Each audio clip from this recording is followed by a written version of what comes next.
une amie m'a écrit ce matin et m'a dit « Je te souhaite une bonne chance pour ta conférence à Lagras ». Et elle a écrit ça L-A-G-R-A, accent circonflexe, C-E. Et j'ai trouvé que cette homonymie était très bienvenue. Voilà, tout est très gracieux ici. Alors, je doute que ma conférence le soit autant, parce qu'elle porte sur un sujet qui est assez polémique.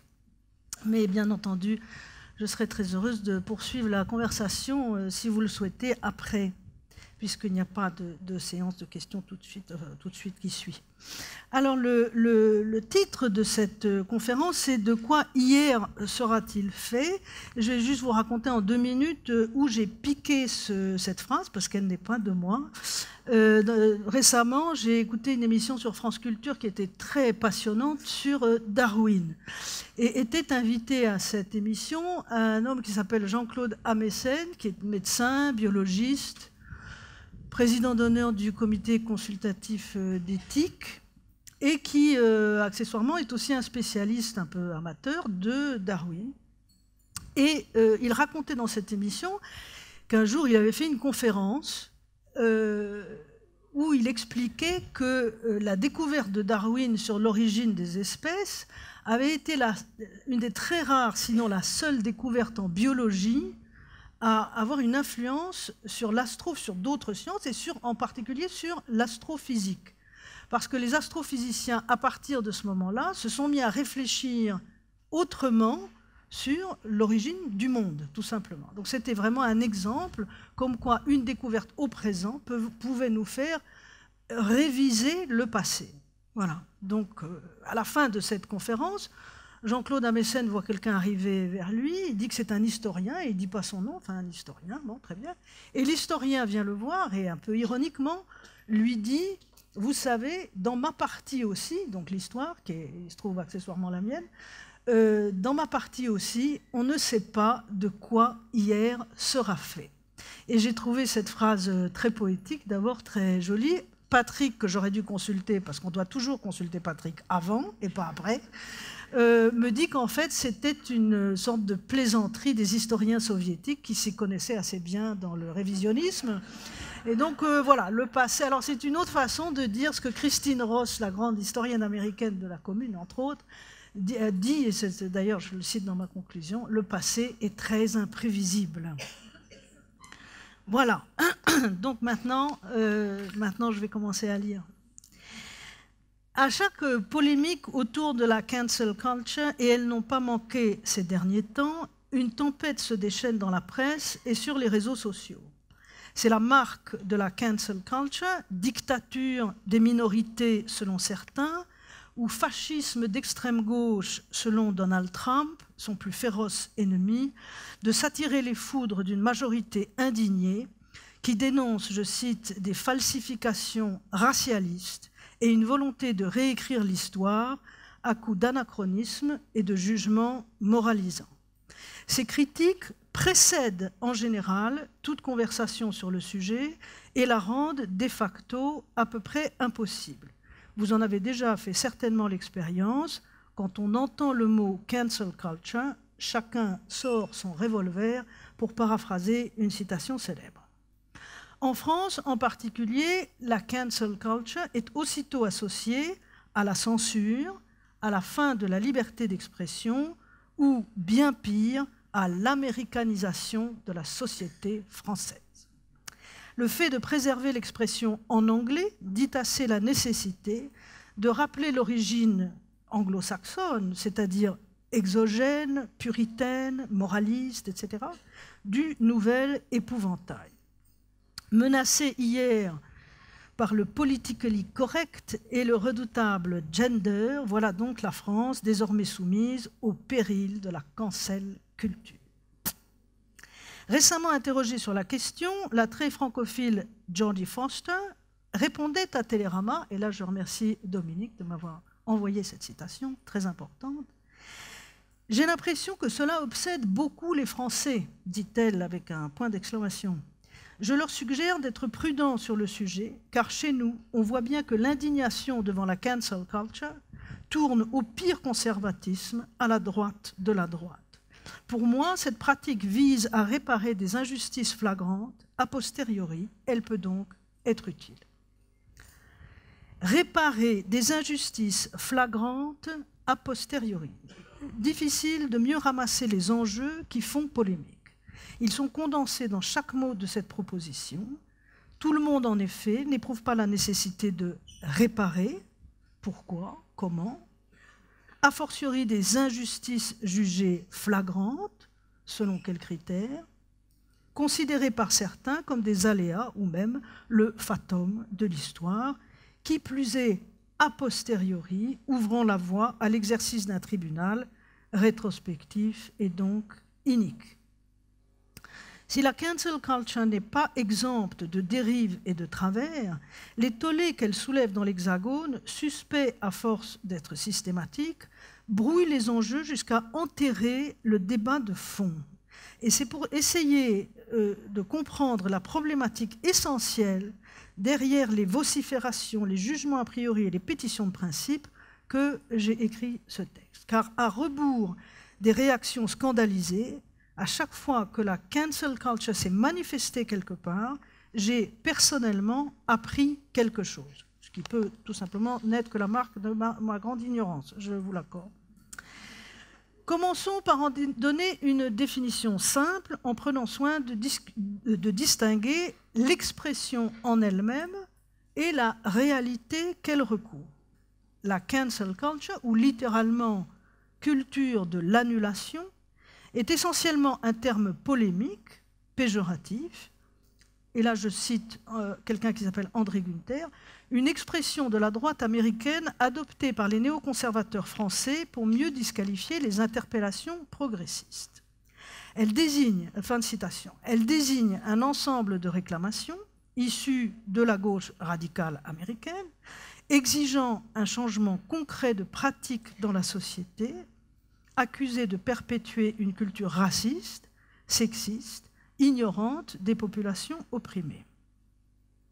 Outil critique de minorités exerçant, après tout, leur liberté d'expression, elle consiste notamment à révéler des propos ou des actes jugés répréhensibles ou offensants de la part de personnes, d'entreprises ou d'institutions et leur retirer tout soutien, notamment via les réseaux sociaux.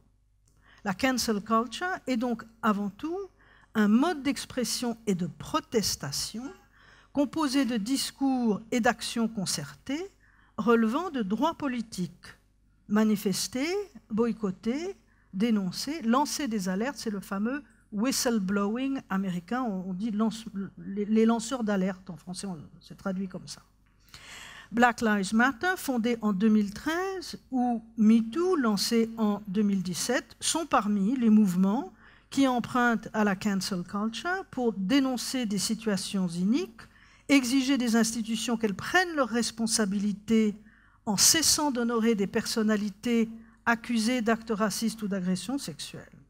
D'où l'autre nom de la cancel culture, plus proche de la réalité de ce qu'elle produit, accountability culture, ou culture de la responsabilité, ou encore pensée woke. Woke est un mot d'argot en réalité noir américain qui veut dire éveillé, hein, donc rester éveillé à certaines situations dysfonctionnelles. Donc, pensée woke à laquelle se rattachent, par exemple, les multiples interventions de Greta Thunberg, initiatrice de la grève scolaire pour le climat en 2018, accusant les gouvernements d'écocide. C'est donc prenez vos responsabilités. La cancel culture est un appel à assumer ses positions idéologiques et une incitation à la prise de conscience éthique. Elle n'annule, dans les cas que je cite, elle n'annule personne en soi, elle interpelle le pouvoir, interroge les contradictions des personnes publiques. C'est une action sociale performative, soucieuse d'une plus grande justice sociale, écologique, essentiellement menée via les réseaux sociaux, redoutable levier à la disposition de tout un chacun, et je suis la première à dénoncer les excès du cyberharcèlement. la cancel culture est la mise en œuvre d'une pression populaire sur les sphères du pouvoir. Bon, je crois que c'était important de juste déblayer ce terrain-là pour commencer. Plutôt que d'embrasser les 1001 variations de la cancel culture, je propose à des fins de cohérence et d'efficacité de prendre le problème par l'une de ses occurrences, à savoir les déboulonnements et les dégradations de statuts dans l'espace public, de plus en plus nombreux depuis quelques années. Spectaculaires, ces actions ont l'avantage de ramasser les revendications essentielles de la cancel culture et le vaste spectre des polémiques qui lui sont attachées. Car c'est aussi, et peut-être d'abord, la marque de la cancel culture que de remobiliser des débats cruciaux, souvent très anciens et qu'on croyait même éculés, et d'introduire contre toute attente plus de nuances dans le rapport entre la mémoire et l'histoire, les revendications dites identitaires et la construction du grand récit national, tout en éclairant la part du présent dans notre regard sur le passé. En août 2017, la ville de Charlottesville, en Virginie, décide d'appliquer, c'est important, une décision du conseil municipal dont le projet remontait à 2012, débaptiser le parc du général Lee du nom du commandant de l'armée des États confédérés lors de la guerre civile et retirer la statue équestre qui trônait en son centre. Très joli, très bel accompagnement. Sous la bannière Unite the Right, rassemblant néo-nazis, néo-confédérés et suprématistes blancs, une marche est alors organisée afin de s'opposer au projet. Des affrontements très violents s'ensuivent avec les manifestants partisans du retrait, soldés tragiquement par de nombreux blessés et la mort d'une militante antiraciste, Heather Heyer, 32 ans. C'est le début d'une campagne qui aboutira 3 ans plus tard au retrait des généraux confédérés du Capitole. La mort de George Floyd à Minneapolis le 25 mai 2020, assassiné par un policier blanc qui lui a appliqué son genou sur le cou pendant 9 minutes et 29 secondes alors qu'il suppliait « I can't breathe, je ne peux pas respirer » et que mort s'en suive, allait donner un coup d'accélérateur aux dégradations variées de monuments, jets de peinture, décapitations, déboulonnages, etc. aux États-Unis, où on dénombre une centaine de statues saccagées rien qu'entre le 30 mai et le 23 octobre 2020. Le mouvement grandit aussi en Europe et dans le reste du monde. Edward Colston, marchand d'esclaves, est arraché de son socle et jeté à l'eau à Bristol, en Grande-Bretagne. Léopold II, criminel exploiteur du Congo, responsable de 10 millions de morts, est enlevé par une grue à Anvers après avoir été aspergé de peinture rouge sang, initiative suivie de plusieurs déboulonnages dans d'autres villes du pays. Il est d'ailleurs intéressant de noter que plusieurs pétitions d'historiens avaient déjà demandé à la municipalité de Bristol, qui se penche depuis très longtemps sur son passé esclavagiste, le retrait de la statue de Colston avant que la foule ne s'en charge. Comme dans le cas de la statue du général Lee à Charlottesville, où le retrait avait été approuvé par la municipalité et les descendants du général sudiste, ce qui est quand même important, la volonté populaire n'a fait en réalité que rencontrer un projet ou une décision politique et administrative déjà entérinée. En Belgique, une pétition lancée le 2 juin 2020 pour le retrait des statues de Léopold II avait recueilli 80 000 signatures. Il arrive même qu'un consensus soit atteint avant retrait ou démolition. En juin 2020, le maire de New York, Bill de Blasio, fit cette déclaration, je cite, « Le Muséum américain d'histoire naturelle a demandé le retrait de la statue de Theodore Roosevelt car elle représente explicitement un Noir et un Amérindien comme assujettis et racialement inférieurs. » On voit sur la statue le Theodore Roosevelt avec, en effet, un Amérindien et un Noir à moitié nus et dans cette position soumise. La ville soutient cette demande du muséum, c'est une bonne décision et le bon moment pour enlever cette statue problématique. Fin de citation. Cette décision fut prise avec l'accord des descendants de Roosevelt, comme dans le cas du général Lee, mais aux grandes dames de Donald Trump, farouchement opposées à toute initiative de ce genre. Le muséum, fondé par le père de Roosevelt, ce qui rendait la chose un peu délicate, précisa sur son site où une exposition virtuelle décortique le sens du monument. Pour comprendre la statue, nous devons reconnaître l'héritage durable de la discrimination raciale, comme les vues troublantes de Roosevelt sur la race. Nous devons aussi reconnaître l'histoire du musée dans ses propres imperfections. Un tel effort n'excuse pas le passé, mais peut créer les fondements d'un dialogue ouvert, honnête et respectueux. Fin de citation. Pour autant, ces cas consensuels ne sont pas majoritaires, loin s'en faut, surtout en France, où Emmanuel Macron a tenu à prévenir et à couper court à toute discussion en déclarant le 14 juin 2020 « La République n'effacera aucune trace ni aucun nom de son histoire, elle n'oubliera aucune de ses œuvres, elle ne déboulonnera pas de statue. » Fin de citation. Mais déboulonner une statue, est-ce vraiment effacer un nom de l'histoire, laquelle est surtout consignée dans les livres et les musées? N'est-ce pas plutôt renoncer à célébrer publiquement des hommes, les femmes sont assez rares sous ces latitudes, qui, en l'espèce, représentent le pire de la colonisation que le candidat Macron, je vous le rappelle, avait assimilé jadis à un crime contre l'humanité. Quant aux généraux menacés sur leurs piédestaux, qu'il s'agisse de Faidherbe, Bugeaud ou Gallieni, promoteurs de la politique de la terre brûlée, des enfumages de grottes ou de massacres sans état d'âme de femmes et d'enfants, nul doute que l'histoire n'oubliera aucune de leurs œuvres, en particulier grâce aux archives, outils plus adéquats que la statuaire officielle pour faire de l'histoire. Faire de l'histoire, c'est aussi comprendre ce qui a motivé l'érection de ces statues et l'époque qui les a vues naître.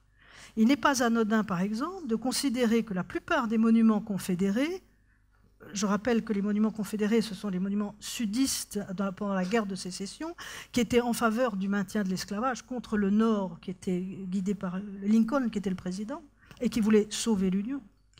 Donc, des monuments confédérés, comme celui du général Lee à Charlottesville, ou celui de Theodore Roosevelt à New York, ont été élaborés dans les années 1920 au plus fort de ce qu'on appelle aux États-Unis les lois Jim Crow et de la fameuse One Drop Rule, une goutte de sang noir, One Drop Rule, une seule goutte, bon, de sang noir, suffisait à vous qualifier comme noir, c'est-à-dire victime de toutes les discriminations afférentes à cette malédiction de la goutte de sang noir.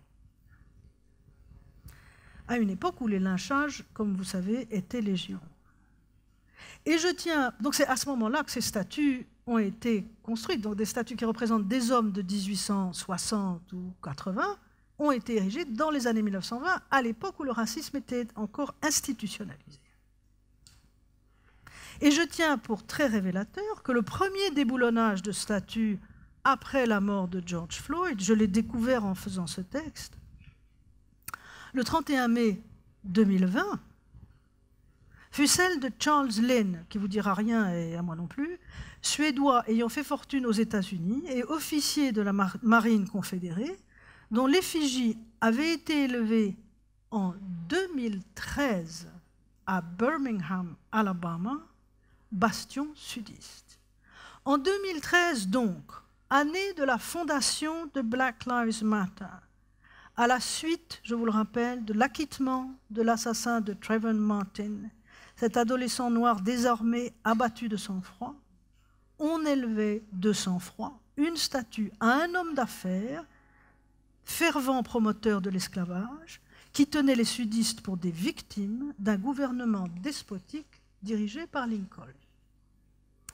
Ce qui pose la question inévitable et centrale du continuum raciste des gouvernements occidentaux impérialistes et de la façon dont l'esclavage, une fois aboli, se prolonge dans le régime de la ségrégation qui, une fois banni, s'insinue dans 1000 formes de discrimination ordinaire.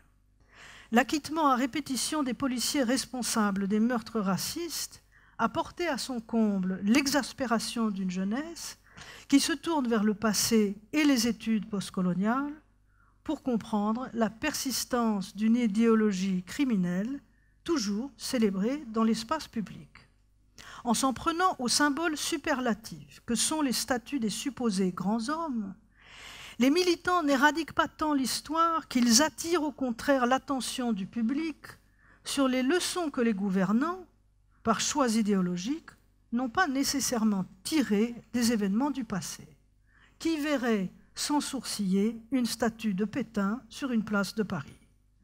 Le geste iconoclaste, si souvent assimilé à une annulation inculte, manifeste contre toute attente une attention à l'histoire que les passants distraits des villes modernes négligent lorsqu'ils passent tous les jours en allant au bureau sous le sabre d'un colonisateur. Ce continuum raciste n'est pas, comme on voudrait nous le faire croire, l'apanage des États-Unis, tout comme la cancel culture n'est pas l'exportation incongrue d'un modèle américain plaqué sur l'Europe.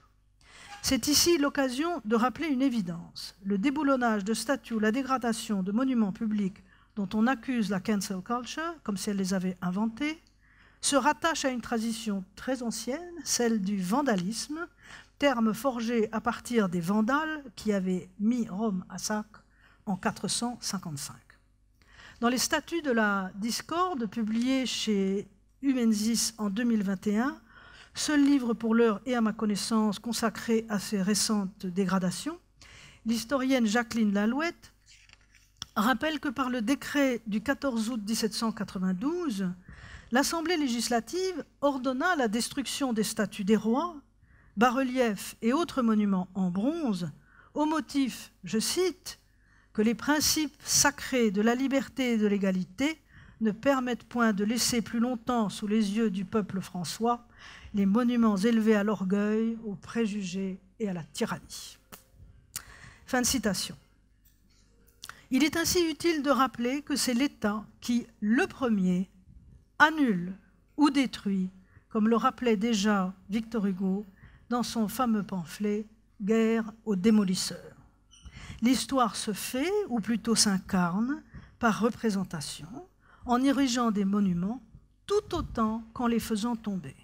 Qu'on pense seulement à l'hécatombe des grands hommes, à la suite et dans le fracas de la chute du mur de Berlin. L'expérience des pays de l'Est pourrait être à ce titre utilement mise à profit, d'autant que les plaies sont loin d'être refermées depuis 1989. L'éviction de la statue du maréchal russe Ivan Konev à Prague, qui libéra la ville en 1945 avant de devenir le symbole de l'occupation soviétique, vient de créer une guerre des mémoires sans précédent. Outrée par l'initiative tchèque, la Russie vient de promulguer une loi en avril 2020 considérant le déboulonnement des monuments à la gloire des héros soviétiques de la Seconde Guerre mondiale comme un crime, y compris à l'étranger. L'autre problème du déboulonnage de statues et de cette relecture du passé est le problème de la limite. À Saint-Louis du Sénégal, la statue en pied de Faidherbe, ornée d'une plaque en marbre noir à son gouverneur Louis Faidherbe, le Sénégal reconnaissant, a vacillé plus d'une fois sur son socle. En juin 2020, divers universitaires se prononcent en faveur du retrait. D'autres s'y opposent sur le ton de la provocation, à l'image d'Abdoulaye Gaye, gestionnaire du patrimoine au ministère de la Culture. Je le cite. « Je suis tout à fait d'accord pour que l'on déboulonne la statue. Ce n'est cependant pas de demi-mesure. Rasons tout ce qui est lié à la présence française au Sénégal, autrement dit la colonisation, palais de la République, chemin de fer, port de Dakar créé par Faidherbe. Vouloir effacer tout cela signifierait faire un lavage de cerveau en quelque sorte, effacer définitivement une partie de notre histoire, si douloureuse soit-elle. » Fin de citation. Cette déclaration oublie de dire que ce sont les Sénégalais qui ont construit le port et les chemins de fer de leurs mains, y compris le palais de la République.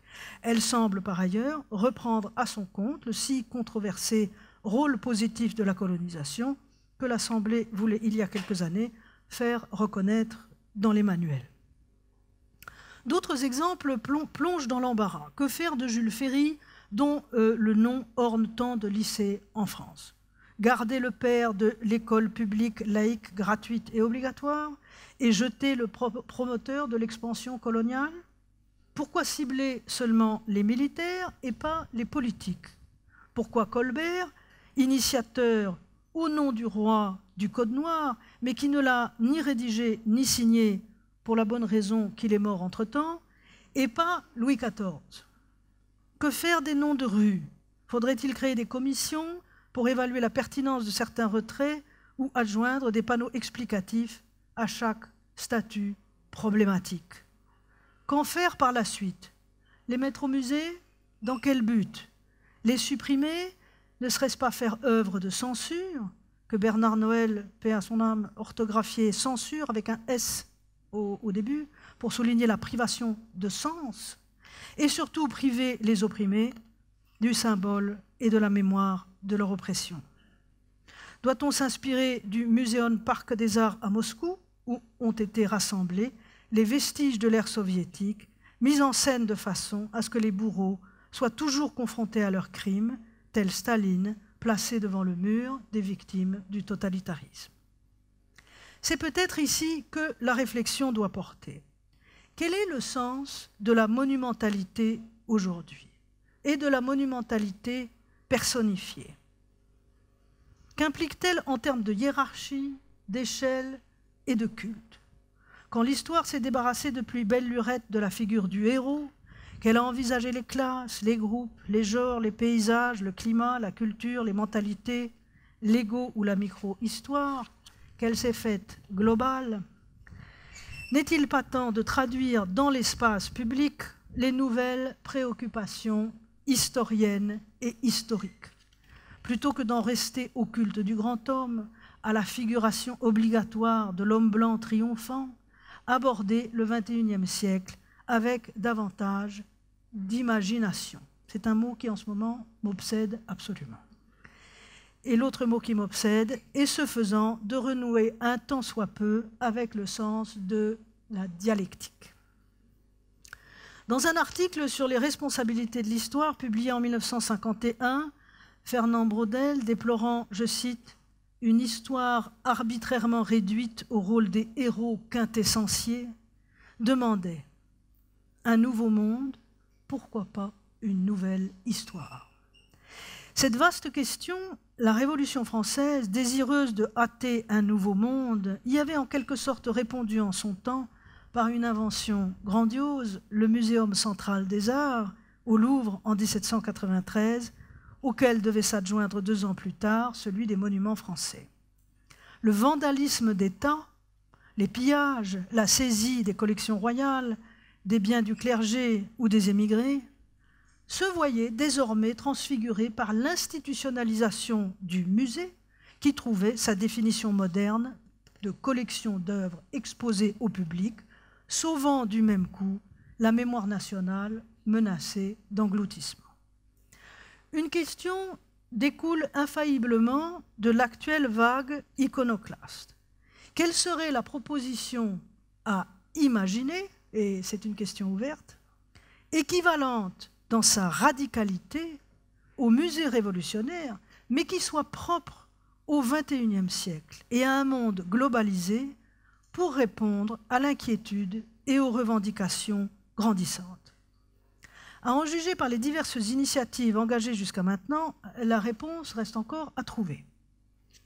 Le 16 juin 2022, à Nouméa, une statue de 2,50 m de haut représentant la poignée de main entre Jean-Marie Djibaou et Jacques Lafleur, scellant les accords de Matignon, est destinée à détrôner au centre d'un square rebaptisé Place de la Paix, la statue de l'amiral Ollery, gouverneur de Nouvelle-Calédonie, qui avait réprimé dans le sang l'insurrection menée par le chef kanak Ataï en 1878.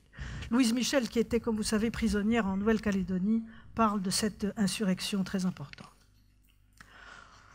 Aussi louable soit-elle, cette initiative change-t-elle le fond du problème? Elle respecte le même régime de représentation qu'au XIXe siècle, c'est-à-dire héroïsation, monumentalité, grands hommes mis en scène dans le goût le plus officiel, et ne règle pas la question de la célébration du pouvoir colonial, la statue d'Olry déménagera dans les jardins du musée.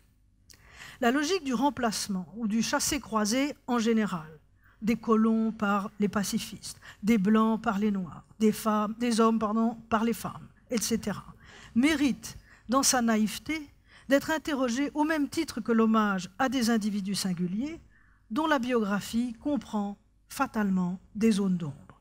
Elle a un précédent célèbre, la cérémonie en grande pompe en 1794, qui expulsa du Panthéon un Mirabeau fraîchement intronisé, dont on venait de découvrir la correspondance secrète avec Louis XVI, conservée dans la fameuse armoire de fer, et à peine sortait-on Mirabeau qu'on accueillait Marat par la grande porte, l'ami du peuple qui devait sortir l'année suivante, bien entendu. En 2020, la mairie de Paris en fut pour ses frais lorsqu'elle dut retirer à la hâte la plaque commémorative fixée au 45 rue de Plaisance à Paris, dans le 14e arrondissement, en l'honneur de Guy Hockenheim, militant gay, mais aussi promoteur de la pédophilie et hostile à la pénalisation du viol. Et s'il fallait privilégier le temporaire et la pluralité.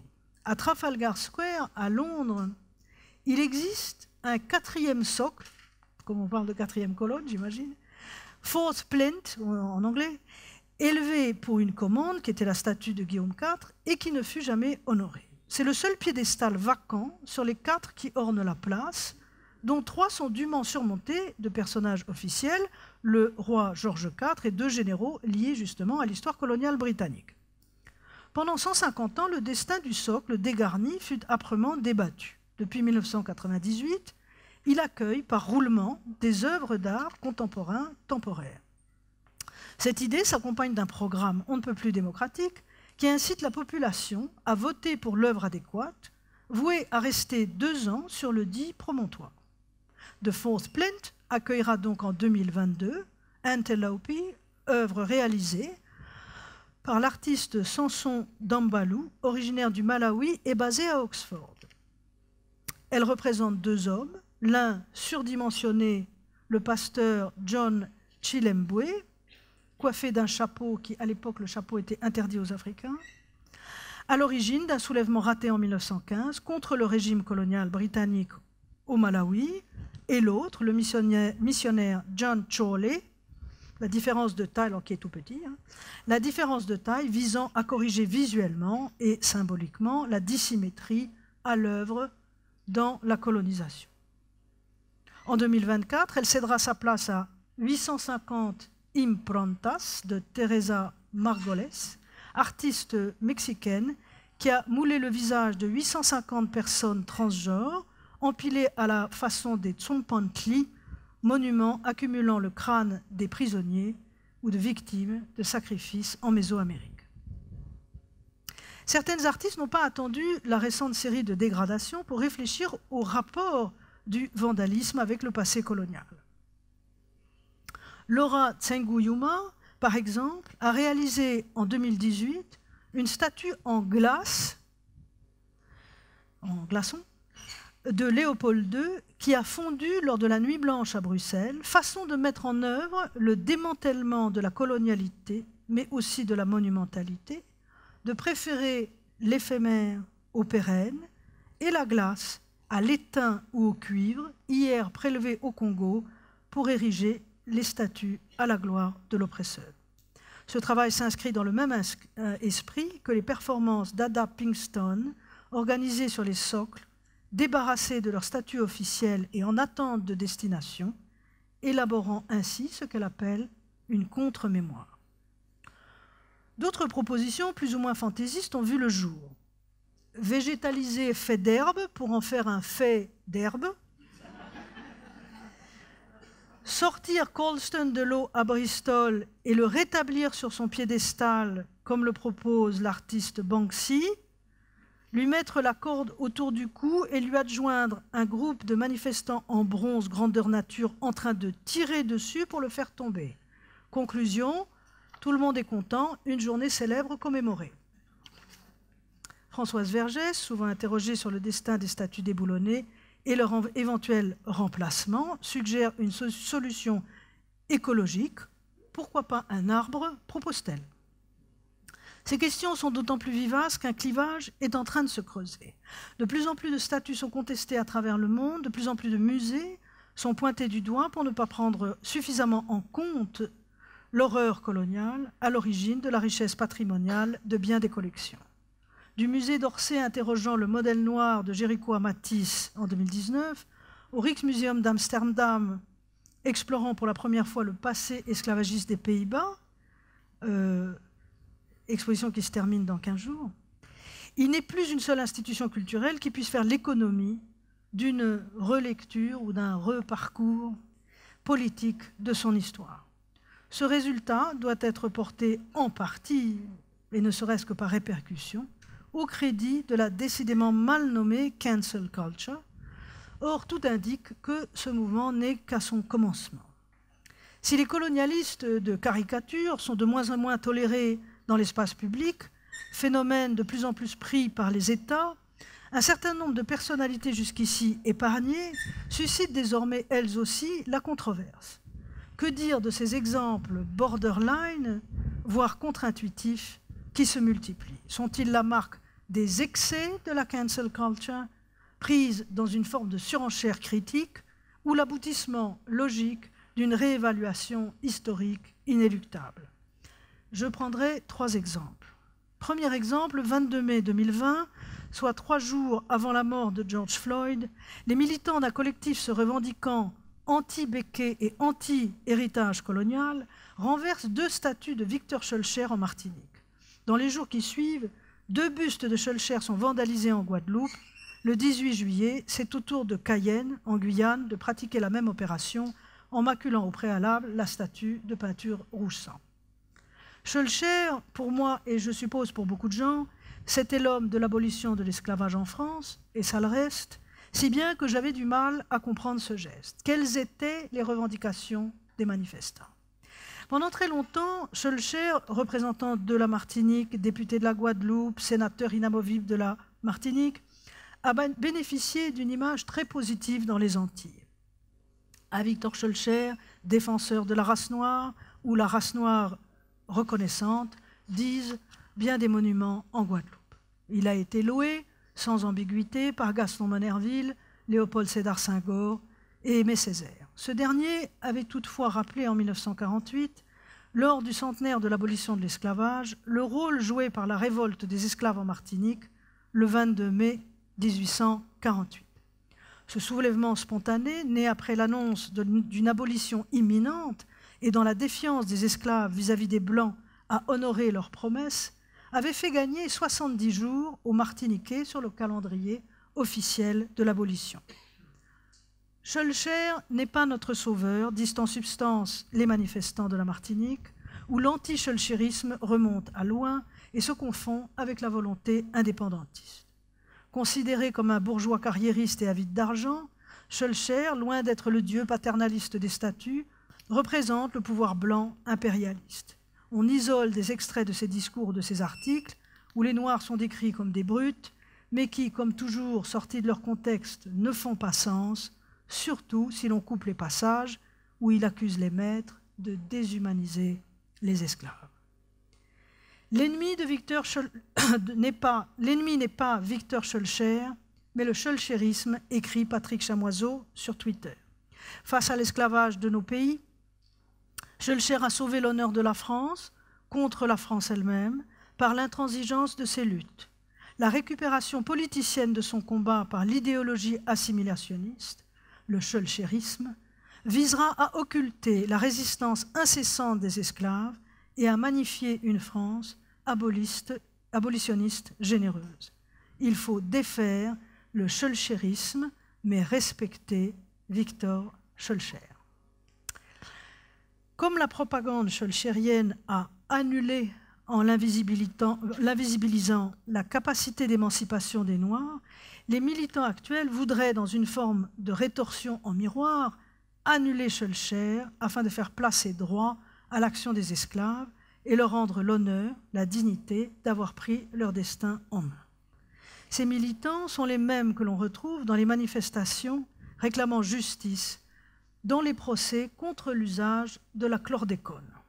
Ce pesticide, reconnu dangereux dès la fin des années 60, a été interdit aux États-Unis en 1975. Sous la pression des lobbies, il a été utilisé dans les bananeraies des Antilles jusqu'en 1993, infestant les rivières, les sols et l'environnement pour des siècles, selon les spécialistes. Ce perturbateur endocrinien a été depuis rendu en partie responsable de troubles cognitifs et de cancer de la prostate.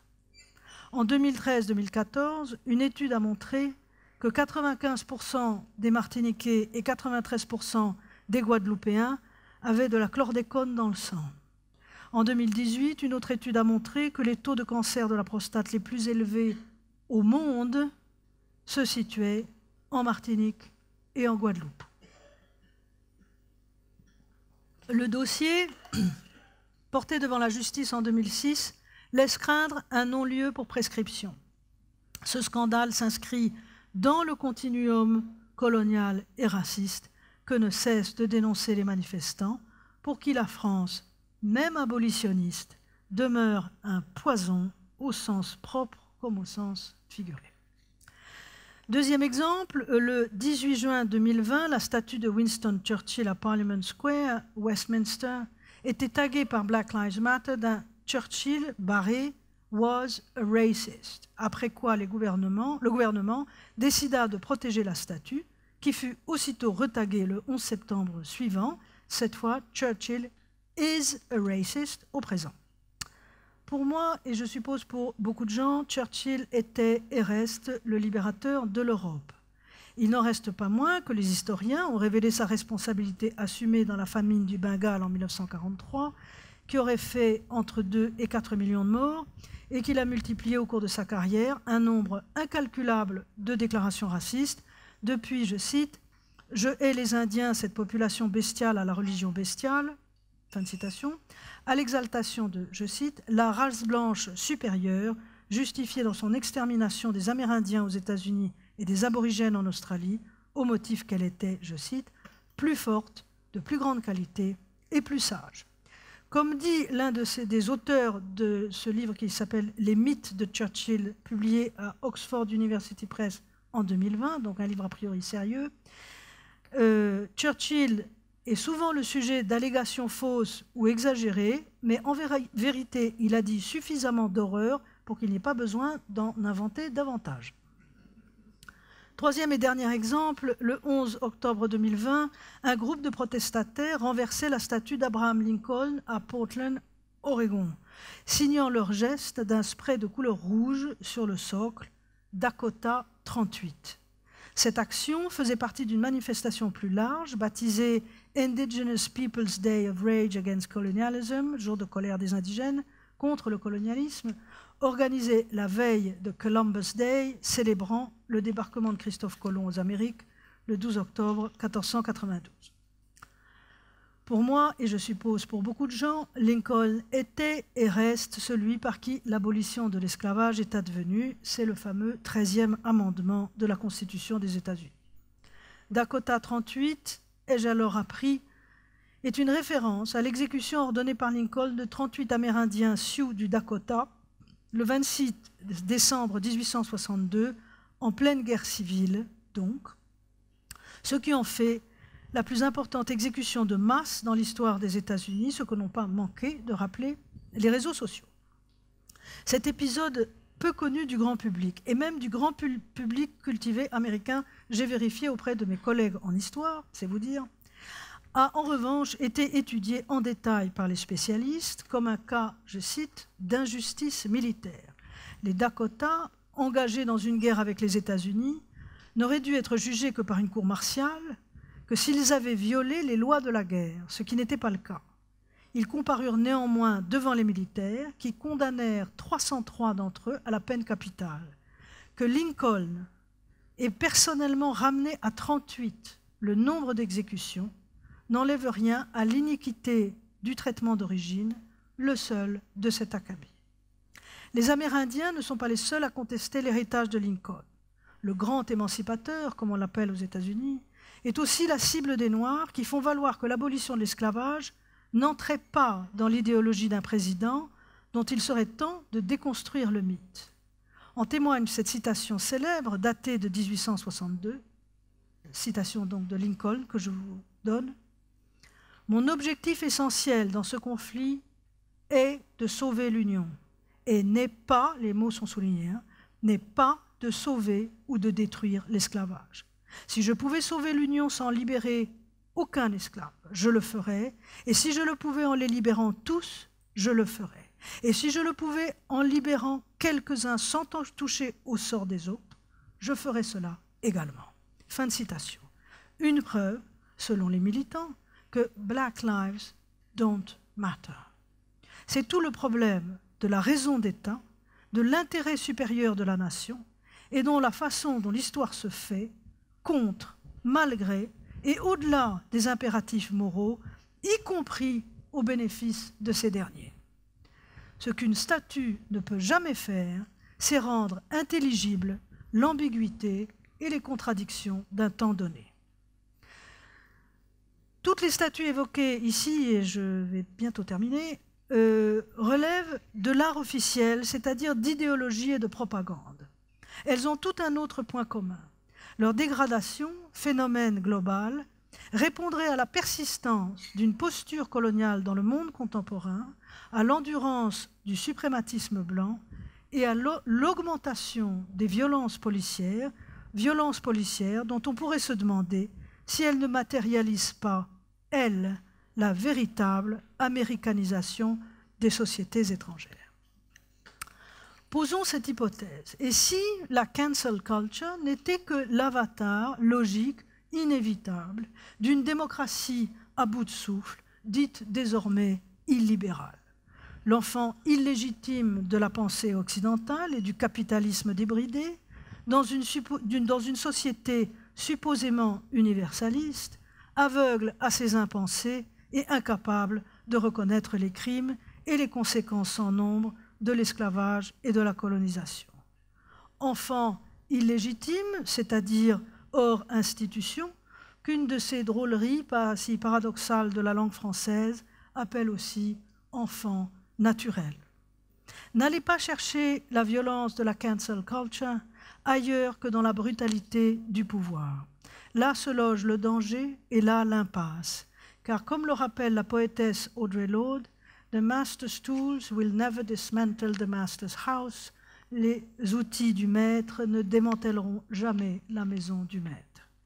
Le problème de la cancel culture est celui de la riposte, d'une réponse politique adéquate avec les moyens du bord à l'impunité ou au refus de reconnaissance qui prolonge la souffrance des dépossessions et rappelle les mécanismes de domination. Car la cancel culture,